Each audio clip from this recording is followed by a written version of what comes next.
নিয়াত, তুমি কি কাম করতার? হ্যাঁ, মানে কি কাম করতেছ? মুস্তাছ?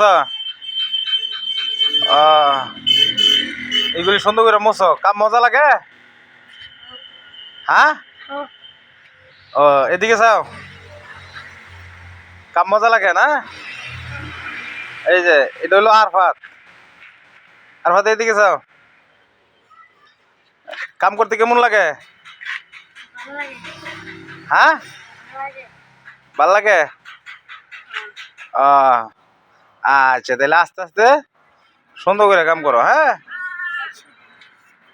আচ্ছা আচ্ছা, দেখেন তারা দুইজন খালাতো ভাই কি সুন্দর করে কাম করতেছে। তারা কাম করবো, তারা কইতেছে কাম করবো, আমি কিন্তু ল যাই। আচ্ছা তুমি করে কাম দেই, আরে আজকে কাম দিলাম।